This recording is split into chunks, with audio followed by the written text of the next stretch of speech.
So dear students, welcome again in this lecture room. As you know that we are discussing this ecosystem since from 4-5 days. तो इसमें हमने बहुत से सब topics पढ़े. पहले हमने इसकी इंट्रोडक्शन यानी इकोसिस्टम होता क्या है, तो उसके बाद डिफिनीशन मैंने बताई. तो उसके बाद स्ट्रक्चर ऑफ इकोसिस्टम वो हमने पढ़ लिया इसमें, स्ट्रक्चर ऑफ इकोसिस्टम. और उसके बाद हमने फंक्शंस ऑफ इकोसिस्टम. तो उसके बाद मैंने बताया जो इकोसिस्टम फंक्शनल रहने के लिए या इकोसिस्टम सस्टेनेबल रहने के लिए इसमें जो फंक्शंस होने चाहिए, कुछ एक्टिविटीज़ होने चाहिए. तो those activities one is called as it is productivity यानी जो बायोमास है या बाकी एनर्जी प्रोडक्शन इसमें होती है, that is called as that is called as productivity. ये हमने डिस्कस किया. तो उसके बाद और एक प्रोसेस इसमें होती है that is called as decomposition. ये हमने क्लियर की, ये हमने पढ़ लिया. और उसके बाद एनर्जी फ्लो. तो इसमें बहुत से सब टॉपिक्स आते हैं, फूड चेन, फूड वेब, बाकी जो आता है. तो ये सारा का सारा हमने डिस्कस किया. तो अब लास्ट टॉपिक जो इसमें आता है that is called as ecological pyramids. तो इकोलॉजिकल पैरामिड्स ये आज का मौजू है या ये हमने आज डिस्कस करने हैं. सो today's topic is ecological pyramids. तो पहले मैं आपसे बताऊं कि आपने पैरामिड जो है इसकी शेप देखी है, कैसी होती है इसकी शेप? हाँ है ना, पैरामिड कैसी होती है शेप? रेक्टेंगुलर, ट्रायंगल है ना. अगर यहाँ बताऊँगा मैं आपको ये, तो ये ट्रायंगल शेप्ड स्ट्रक्चर है, तो इसको हम पैरामिड भी कहते हैं.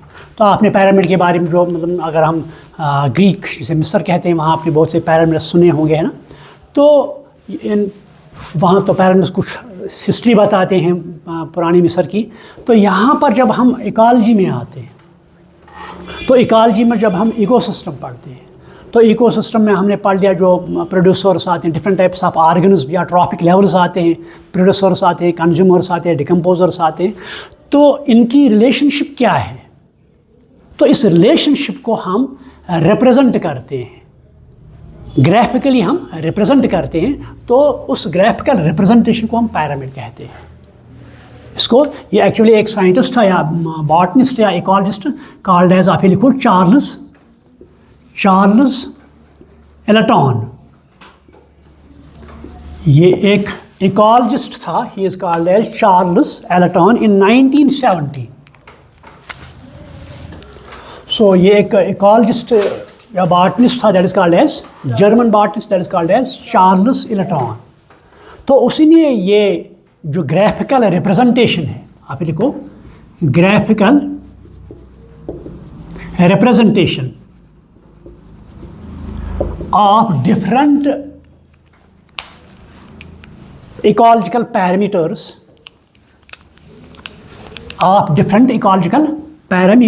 in an ecosystem. Graphical representation of various ecological parameters in an ecosystem such as number, biomass,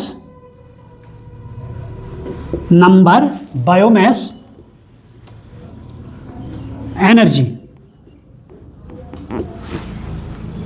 तो इनको हम इकोलॉजिकल पैरामीटर्स भी कहते हैं या various parameters in an ecosystem. तो इन्हीं को हम ग्राफिकली रिप्रेजेंट करते हैं. सो इसको this called as ecological pyramid. इसे हम कहते हैं इकोलॉजिकल पैरामिड. या दीज आर क्योंकि किसने दिए? Charles Elton. So these are also called as Elton's pyramids. These are also called as Elatons pyramids. तो उसने यहाँ पर जो relationship in different trophic levels जो एक फूड चेन में आते हैं, तो उस फूड चेन में जो different types of trophic levels आते हैं, चाहे वो प्रोड्यूसर हो, कंज्यूमर हो, primary consumer, secondary consumer, tertiary और क्वार्टरली कंज्यूमर, तो इनके दरमियान जो रिलेशनशिप आती है, तो इसी को मतलब अगर हम ले लेंगे नंबर ऑफ ऑर्गेनिजम्स, अगर हम ले लेंगे फ्लो ऑफ एनर्जी, अगर हम ले लेंगे बायोमास, तो इसको रिप्रेजेंट करने के लिए इसने एक फिनोमेना यहाँ दिया, process that is called as ecological pyramid. Clear? तो ये इकोलॉजिकल पैरामिड होते हैं, दे आर ऑफ 3 टाइप्स। आप लिखो, the ecological pyramids are of 3 types depending upon the different parameters in an ecosystem. Number 1, pyramid of number. Number 1, pyramid of number. Number 1. Number 2, pyramid of biomass. Next is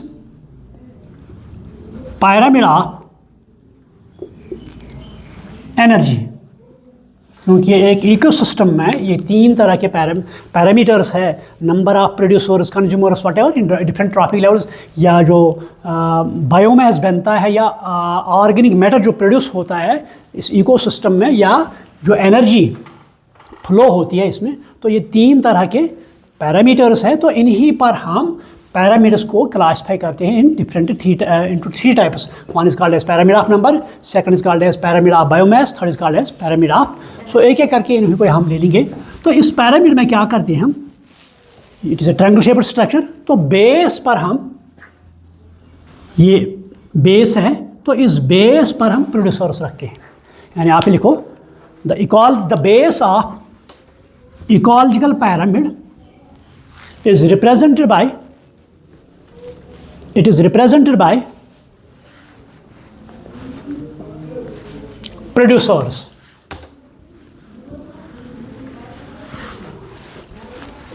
It is represented by producers.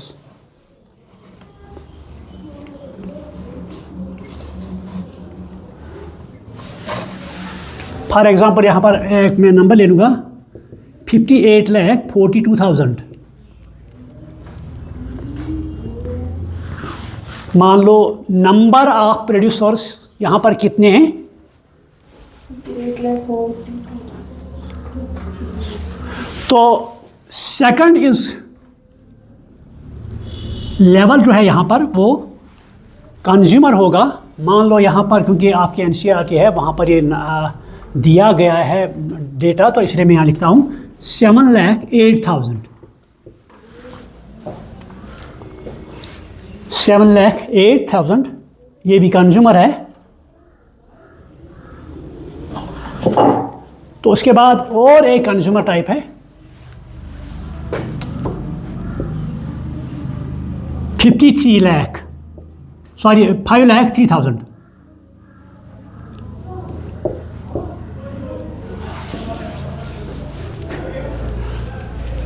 तो उसके बाद top पर आता है, top corner consumer, तो यहाँ पर 3। तो पहले यहाँ हम एक्सप्लेन करेंगे, दिस इज बेस। तो बेस पर आते हैं प्रोड्यूसर्स। बेस पर क्या आते हैं, प्रोड्यूसर्स। तो इसको मैं कहूँ producers are T1, trophic level first. अगर याद होगा जब हमने डिस्कस किया फूड चेन, तो वहाँ मैंने बताया इस फूड चेन में डिफरेंट ट्रॉफिक लेवल्स होते हैं, फूड लेवल्स आते हैं। तो पहली फूड लेवल क्या है, T1, और ये प्रोड्यूसर रिप्रेजेंट करता है। Second is called as consumer, तो यहाँ T2 और C1, C फॉर कंज्यूमर, यहाँ पर मैं लिखूँ कंज्यूमर, कंज्यूमर शॉर्ट में। तो यहाँ पर ये रिप्रेजेंट करेगा T3, third trophic level, but C2 secondary consumer, secondary consumer. मान लो ये टॉप पर है यहाँ पर T4 but C3, T4 C3 यानी tertiary consumer but quaternary trophic level.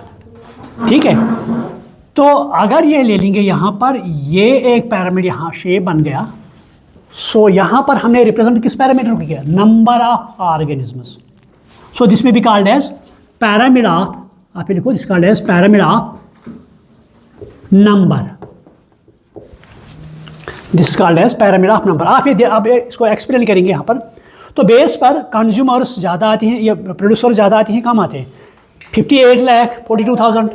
तो अब हर एक स्टेप पर जब हम ऊपर ट्रॉफिक लेवल स्टेप क्रॉस करते हैं, तो number of organisms gets decreased और डिक्रीज एट ईच लेवल, है ना। यहाँ पर देखो यहाँ पर ज़्यादा नंबर है एज़ कम्पेयर टू दिस, यहाँ पर ज़्यादा नंबर है एज़ कम्पेयर टू दिस, वो हम कहेंगे T1 में सबसे ज़्यादा नंबर है ऑर्गेनिज्म का, प्रोड्यूसर का, तो T2 में डिक्रीज़ होता है, इसके बाद कंसिस्टेंटली डिक्रीज़ होता है। तो हम यहाँ देखते हैं टॉप पर आते हैं कितने ऑर्गेनिजम्स, सो 50, या हम यहाँ कहेंगे the 3 consumers, only 3 consumers is supported by how many producers? 58,42,000। आपको ये मतलब आपके मतलब इमेजिन करो 3 कंज्यूमर्स को सपोर्ट के लिए 58 लाख प्लांट्स है यहाँ पर, प्रोड्यूसर्स है। समझ में आता है? फॉर एग्जांपल अगर यहाँ ले लीजिए ये ग्रास है, यहाँ पर सेकंड इंसेक्ट है, ये फ्रॉग है, ये स्नेक है, यहाँ पर हॉक है। तो अगर टॉप पर हॉक रखेंगे यहाँ पर, तो hawk for example it is 3, तो 3 हॉक के लिए कितने ऑर्गेनिज्म प्लांट्स की ज़रूरत है? 58 लाख। तो नंबर, तो ये शेप जो पिरामिड हमें बना, तो शेप ऑफ पिरामिड क्या बन गई यहाँ पर? ये राइट है ना, ये है ना, अपराइट है ना, यहाँ पर ये अपराइट है। So this called as upright pyramid. आप ये देखो, this called as upright pyramid. So जो पिरामिड ऑफ नंबर है यहाँ पर, इसकी शेप जो बनती है दैट इज अपराइट। लेकिन कभी कभी क्या होगा, मान लो यहाँ पर और एक एग्जांपल ले लेंगे, यहाँ पर मैं और एक एग्जांपल ले लूँगा। मान लो यहाँ पर वो एक ओक ट्री है, ओक ट्री यहाँ पर ओक, OAK, ओक ट्री। ये कितने हैं? 1। तो इस ओक ट्री पर बर्ड्स कितने होंगे? मान लो ज़्यादा होंगे, तो नंबर क्या हुआ? इंक्रीज हुआ। अगर बर्ड्स पर इंसेक्ट्स आएंगे ज़्यादा, एक बर्ड पर कितने इंसेक्ट्स आएंगे? बहुत ज़्यादा आएंगे, तो नंबर क्या होता है यहाँ पर? इंक्रीज। एक इंसेक्ट पर कितने बैक्टीरिया होंगे और एक बैक्टीरिया पर कितने वायरस होंगे? तो हम यहाँ देखते हैं, यहाँ पर क्या था? नंबर गेट्स इनके decrease at each trophic level, but यहाँ क्या है? रिवर्स केस है। तो यहाँ पर हमने देख लिया जो नंबर है it gets increase at each trophic level. So यहाँ पर शेप क्या है? इन्वर्टेड। यहाँ पर क्या थी? अपराइट, लेकिन यहाँ पर क्या थी?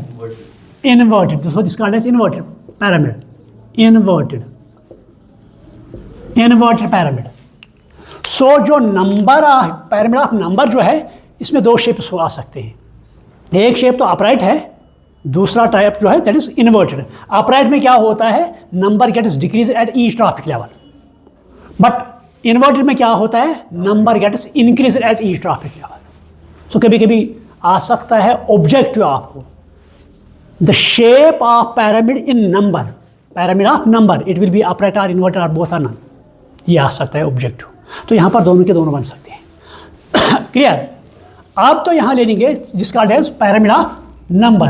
अब हम ले लेंगे सेकंड पिरामिड ऑफ बायोमास, क्योंकि कल हमने पढ़ लिया परसों, ये जो इकोसिस्टम है, इस इकोसिस्टम में, यानी जो इकोसिस्टम है, इस इकोसिस्टम में प्रोडक्टिविटी आती है प्रोड्यूसर से, है ना? हर एक ट्रॉपिक लेवल प्रोड्यूस करता है, कंज्यूम करता है। तो यहाँ पर अब ले लेंगे फिर से, मान लो यहाँ पर प्रोड्यूसर है T1, मान लो हम ले लेंगे यहाँ पर सॉरी ग्रास, यहाँ पर grass. So this T1 tropic level first. तो ये फूड मटेरियल या ऑर्गेनिक मैटर प्रोड्यूस करेंगे, है ना? जब जो ये फूड मटेरियल प्रोड्यूस करेंगे उसको क्या कहेंगे हम? ऑर्गेनिक मैटर या बायोमास। आपको समझ में आता है कि नहीं आता है? मतलब ये फोटोसिंथेसिस करेंगे, फोटोसिंथेसिस होगी तो यहाँ पर फूड मटेरियल बनेगा। तो जो फूड मटेरियल प्रोडक्टिविटी यहाँ होगी इसको हम बायोमास कहते हैं। क्या कहते हैं? कभी कभी आपको कोई कहेगा what is biomass? It is organic matter. चाहे हम फूड ले लेंगे या और कुछ, जो भी मैटर बनेगा फोटोसिंथेसिस से, दैट इज़ कॉल्ड। क्योंकि हमने देख लिया है फोटोसिंथेसिस में 11th में आपने पढ़ लिया है, उसमें जो इनऑर्गेनिक कंटेंट्स है they get converted to organic products, या organic products are form from inorganic. For example वहाँ पर कार्बन डाइऑक्साइड है, वाटर है, इनऑर्गेनिक कंटेंट है, तो ग्लूकोज बनता है, दैट इज़ ऑर्गेनिक कंटेंट, तो that is called as biomass. तो यहाँ पर हम देखते हैं जो प्रोड्यूसर्स हैं ट्रॉपिक लेवल फर्स्ट, उन्होंने फोटोसिंथेसिस की तो ऑर्गेनिक मैटर बनाया। तो यहाँ पर मान लो ऑर्गेनिक मैटर जो बना that is 100 kg, that is 100 kg। अब तो इन ग्रास जो है इन पर इंसेक्ट्स अटैक करेंगे, तो इंसेक्ट्स बहुत से प्लांट्स खाएंगे, तो इंसेक्ट्स की पॉपुलेशन अब डिक्रीज होगी यहाँ पर। This called as T2 trophic level second, but C1 consumer first या primary consumer. This called as producer trophic level first, this called as trophic level 2 but consumer first. मान लो यहाँ पर इंसेक्ट्स आए, तो ये जो ग्रास है ये फोटोसिंथेसिस करेगा, एक तो ये अपनी बॉडी बनाएगा, रेस्पिरेशन होगी, कुछ फोटो एज हीट लॉस होगा, कुछ मटेरियल इसको लगेगा, तो जो इस तक पहुँचेगा वो कम ही होगा, है ना। मान लो यहाँ पर 10 kg यहाँ तक पहुँच गया बायोमास। अब ये यहाँ पर भी रेस्पिरेशन होगी, मान लो ये इंसेक्ट्स है यहाँ पर, तो इंसेक्ट्स अब नए सिरे से ऑर्गेनिक मैटर बनाएंगे, प्रोटीन्स बनाएंगे, तो इनमें भी रेस्पिरेशन होगी। अगर आपको याद होगा मैंने प्रोडक्टिविटी बताया है, primary productivity, grass primary productivity और नेट प्राइमरी प्रोडक्टिविटी, जो मैंने पहले बताया आपको। ग्रास मीन्स जो भी ऑर्गेनिक मैटर बनाएंगे, जितना मतलब एक मुर्गा ले लेंगे, हम मुर्गा खाते हैं, तो मुर्गा जब उसकी वेट करते हैं कितना है 2 kg, जब हम पकाते हैं वहाँ 2 kg होता है। जब उसको काटते हैं तो काटने के बाद वो खून बाहर चला जाता है, फैदर्स बाहर चले जाते हैं, जो इंटरनल ऑर्गेन्स हैं वो भी नहीं खाते हैं तो फेंकते हैं, तो बाकी हाफ बचा। अब इस हाफ को भी ये हमारे पास पहुंचा, 2 kg में से मान लो हाफ kg या 1 kg पहुंचा, सो वो ऑर्गेनिक मैटर हमारे पास, वो हम कहेंगे ये बायोमास है डिक्रीज हुआ। तो इसी तरह यहाँ पर इंसेक्ट्स मान लो इनके पास 10 kg, क्लियर। तो अब तो यहाँ पर ये मान लो यहाँ पर ये इंसेक्ट से अब ये मान लो फ्रॉग है, यहाँ पर ये फ्रॉग है, तो फ्रॉग में भी फ्रॉग के पास सारा का सारा नहीं पहुँचेगा, वहाँ तक 1 kg पहुँचेगा, 1 kg, क्योंकि यहाँ पर भी रेस्पिरेशन होगी, है ना, नेट प्रोडक्टिविटी, ग्रास प्रोडक्टिविटी, तो यहाँ पर भी डिक्रीज़ होगा इस ट्रॉपिक लेवल। तो फ्रॉग के बाद यहाँ मान लो स्नेक है, तो इस मान लो इस पर 0.1 kg, तो इसके बाद हम ले लेंगे हाक, तो हाक के पास 0.01 kg। तो हम यहाँ देखते हैं जो ऑर्गेनिक मैटर है, बायोमास में है, हर स्टेप पर, हर ट्रॉपिक लेवल पर डिक्रीज होता है कि इंक्रीज होता है, डिक्रीज होता है। तो ये जो पिरामिड बनेगा, दिस विल बी अपराइट और inverted, upright, this will be upright. So यहाँ पर हम देखते हैं जो पिरामिड ऑफ बायोमास है ये अपराइट बन गया। अब हम और एग्जांपल ले लेंगे, ओशन इकोसिस्टम, ठीक है, ओशन का इकोसिस्टम हम ले लेंगे। तो ओशन में जो प्रोड्यूसर्स है they are called as phytoplankton. आप याद रखो क्या कहते हैं उनको, फाइटोप्लैंक्टन। जो प्लांट्स है प्रोड्यूसर्स, वो छोटे होते हैं बड़े होते हैं, तो उनका ऑर्गेनिक मैटर कम होगा या ज़्यादा होगा, होगा ना कम, तो उनका ऑर्गेनिक मैटर कम होगा। तो अब यहाँ छोटे फिश आएगी, तो वो कितनी कंज्यूम करेगी इनको, नहीं कितना खाएगी, वो बहुत खाएगी ना, इसको पेट भरना है, वो बहुत से फाइटोप्लैंक्टन को खाएगी। तो नंबर क्या हुआ अब है वो ना डिक्रीज,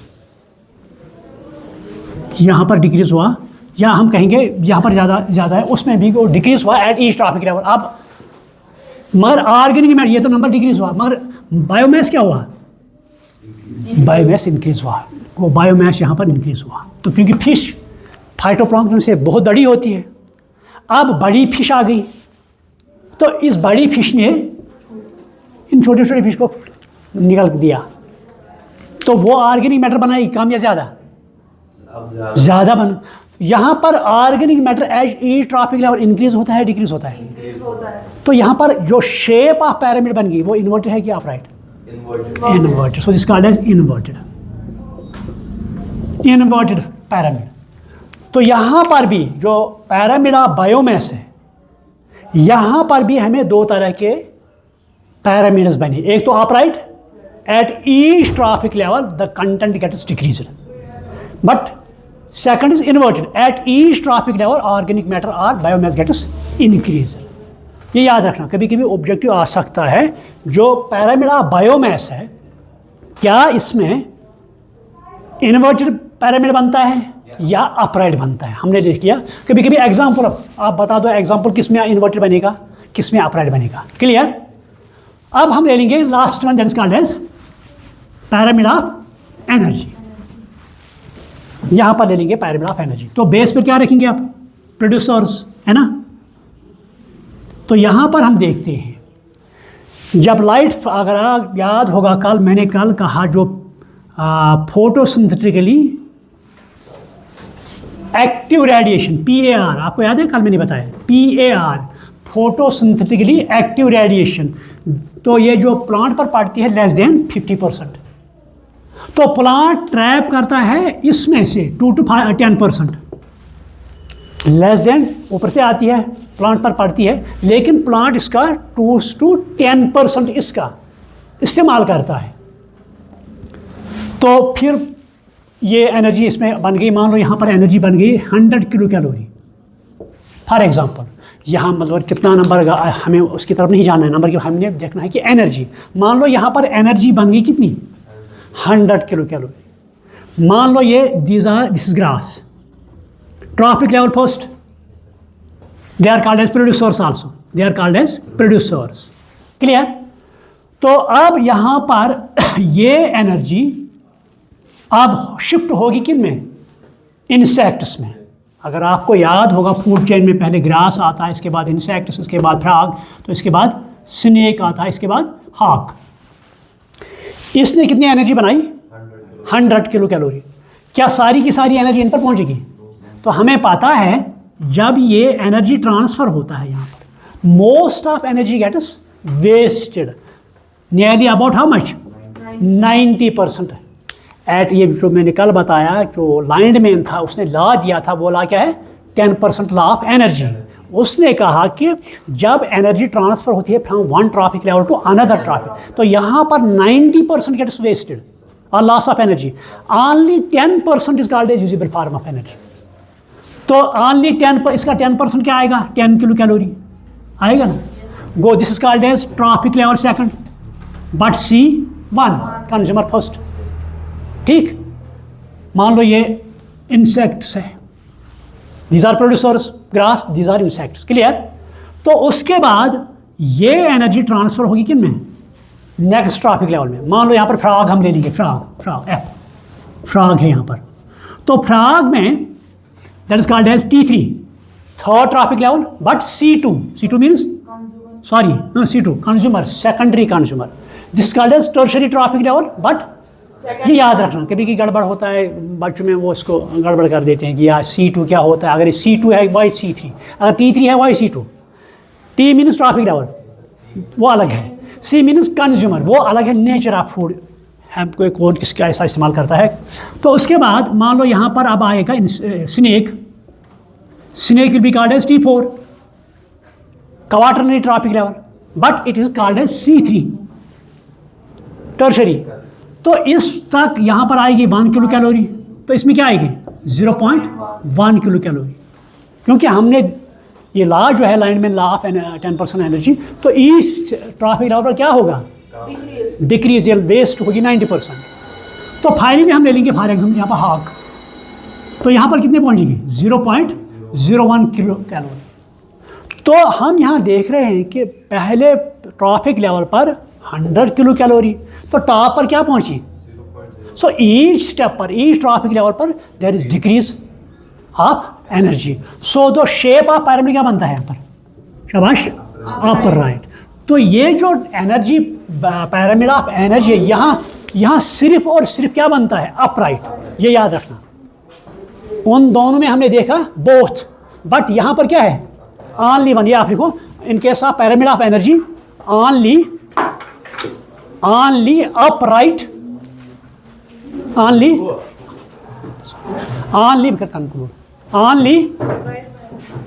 upright pyramid formed, ये भी ऑब्जेक्टिव आता है कभी। So these are called as ecological pyramids. इनको हम क्या कहते हैं, ecological, pyramid of number, pyramid of biomass. तो यहाँ पर क्या आप याद रखेंगे, इसमें दोनों शेप्स बनते हैं, upright as well as inverted, इसमें भी दोनों बनते हैं, लेकिन एनर्जी में। सो ये एक ग्राफिकल रिप्रेजेंटेशन है,